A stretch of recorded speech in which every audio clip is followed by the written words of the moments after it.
Second one, financial sector reforms. Financial sector includes financial institutions such as commercial bank, investment banks, stock exchange operations, and foreign exchange market. This sector is controlled by RBI through various norms and regulations. One of the major aims of the financial sector reforms is to reduce to the role of RBI from a regular to facilitator of the financial sector. The financial sectors enjoys freedom to take their own decisions on several matters. Banks are given freedom to fix their own interest rates. Third one, tax reforms. Tax reforms related to reforms in government taxation and public expenditure policy or fiscal policy. Taxes are two types. They are direct taxes and indirect taxes. Direct taxes are those in which the tax burden cannot be transferred on others. Direct taxes consist of tax on income and assets. They are income tax, corporation tax, etc. High rates of income tax was an important reason for tax evasion. Since 1991, the rates of tax on individual income have been reduced substantially. This has encouraged savings and voluntary disclosure of income. The rate of corporation tax has been gradually reduced. Indirect taxes are those in which tax burden is transferred to others. They are levied on goods and services. Efforts have been made to reform indirect taxes. In order to facilitate the establishment of common national market for goods and services, many taxes procedures have been simplified and rates lowered. Sales tax has been replaced by value added tax VAT.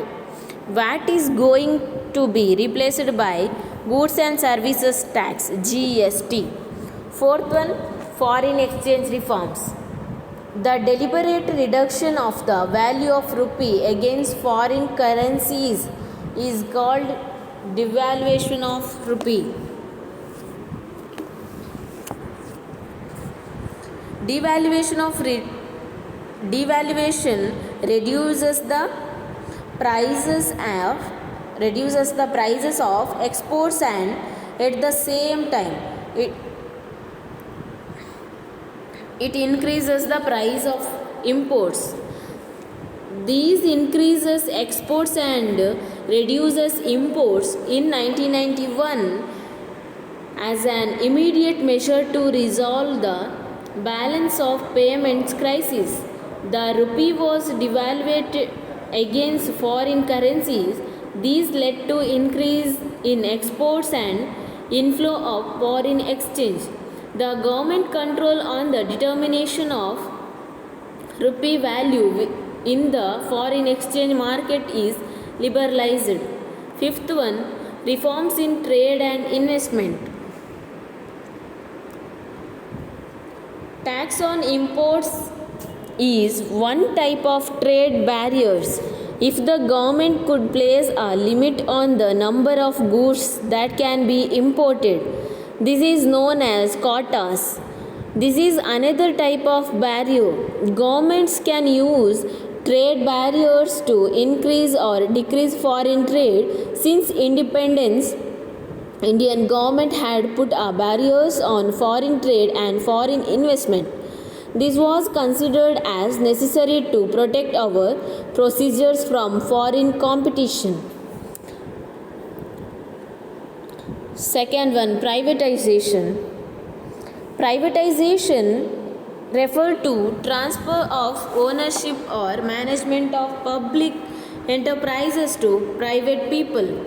Privatization involves sale of equity of public enterprises to private sector.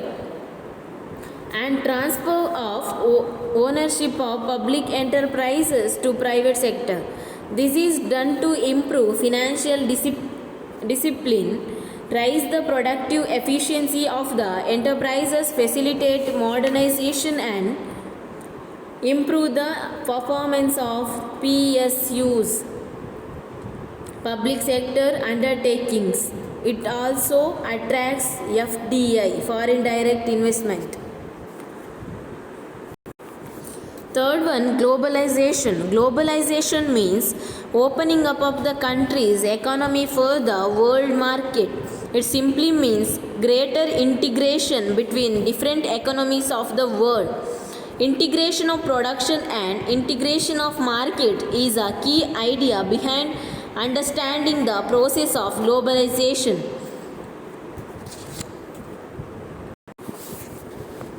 MNCs are playing a major role in the globalization process. Globalization creates an environment to attract foreign direct investment.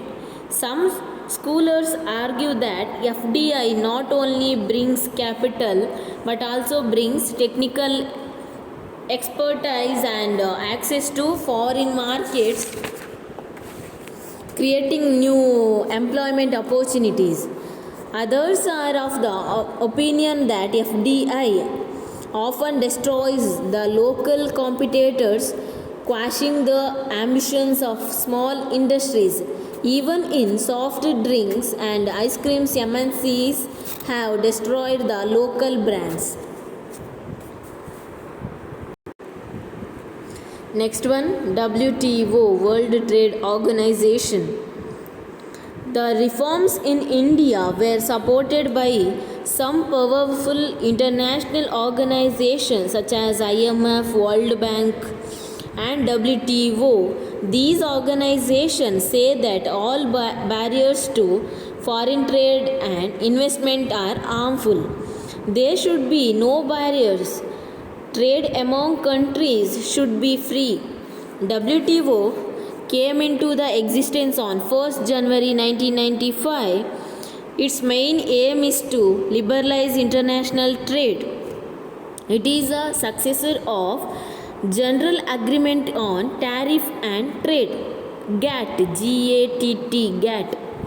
GATT came into the existence in 1948.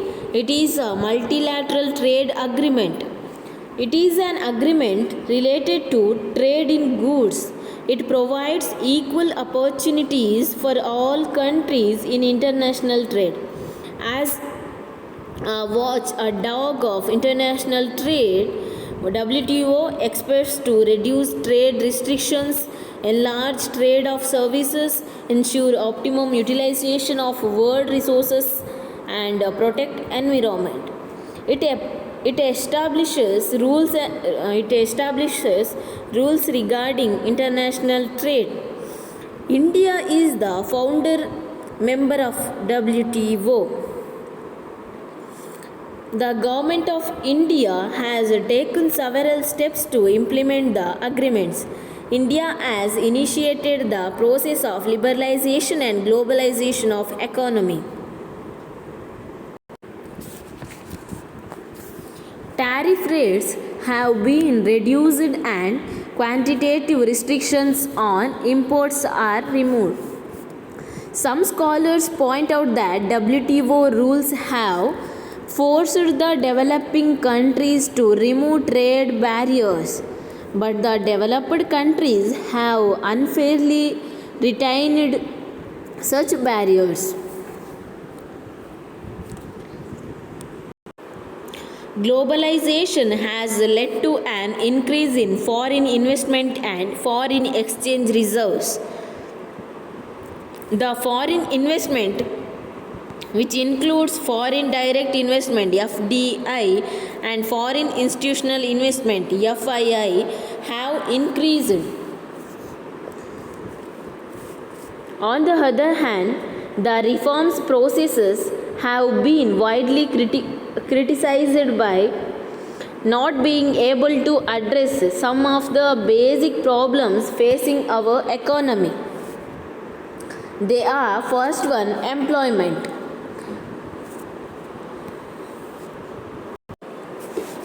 employment through a GDP growth rate has increased in the reform period.